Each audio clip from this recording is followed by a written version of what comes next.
extradition treaty sa Portugal na sinasabing pinagtataguan ni Saldico.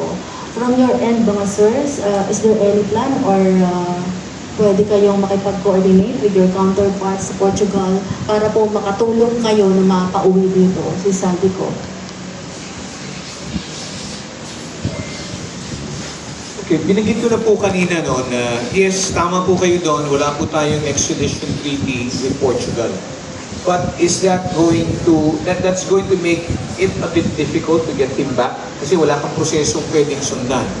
Pero meron na po ugnayan na ginagawa kasi humingi na nga po ang National Bureau of Investigation sa Interpol na mag-issue ng red notice para makonstrict po yung travel ni former Congressman Zaldico.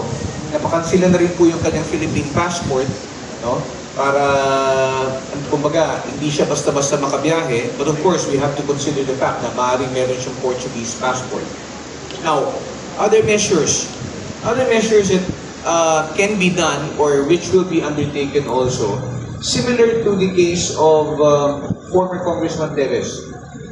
Former Congressman Teves was in hiding in East Timor, and we had no existing extradition treaty as well with East Timor. Pero ano pong ginawa natin doon? Ang ginawa po natin, nakipag-ugnayan po yung ating DFA sa bansang East Timor at ang kanilang pamahalaan na po ang nagsabi, wala tayong extradition treaty sa isa't isa, ganun pa man, ang prosesong gusto namin sundan ninyo, kung ang habol ninyo makuha si former Congressman Teves, mag-file kayo. At padadaanin namin yan doon sa proseso na meron kami.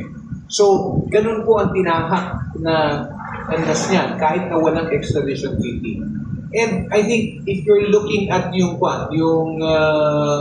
Committee of Nations, no, yung tinatawag natin reciprocity, isang din yan bilang bahagi tayo ng United Nations, no, we can ask the help also of other countries to try and exert pressure or help, no, convince the country which is harboring or where he is staying right now to push for his return. No? So lahat po ng mga pamamaraan na maaari po natin gawin, ginagawa po yan. No? And again, at the same time, it's being done in consonance with whatever investigations there are on the other cases. Kasi hindi po pwedeng nakatuon lang ang pansin natin kay Zaldico. Sabi nga natin, marami pong malaking isda. Then, patapos natin ito, punta naman yung atensyon natin dun sa iba nang sila naman po yung panahon.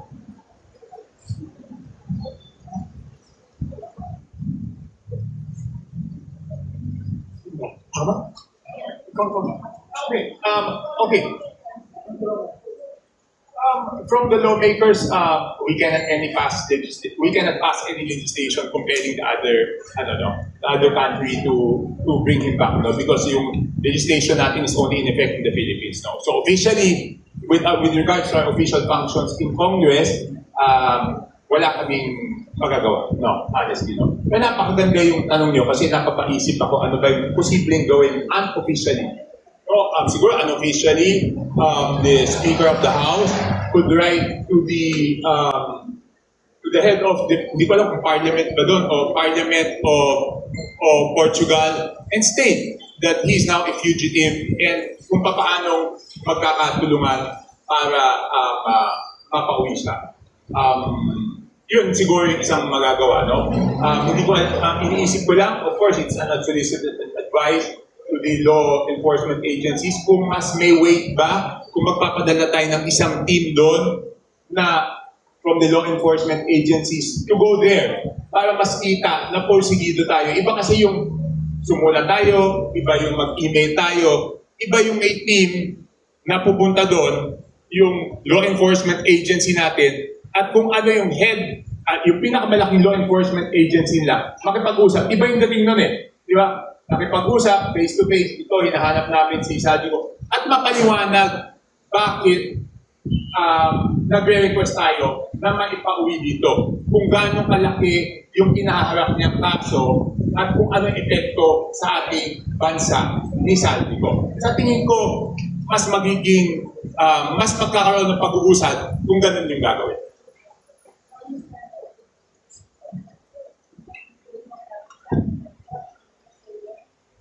Una sa lahat, nasabi na, maganda yung sumambabata sa side ng legislature, nasabi na rin ang ating prosecutor dito.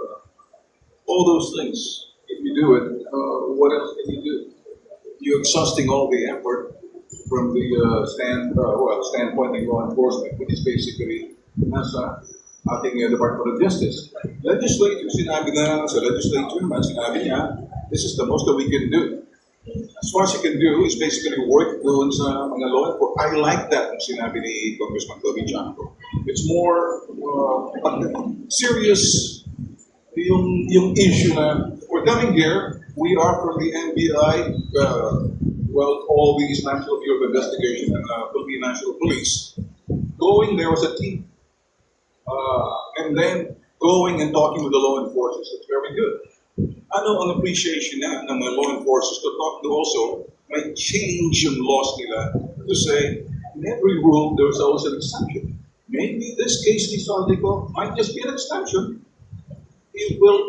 All these things will all be taught until we start doing it. It's not a question of what we know, it's what we can do with what we know. That's the reason kung ano yung sinabi ng Congressman at saka ng ating, Prosecutor General. I go with it. Hi, good morning po. Gerard de la Peña from TV5. For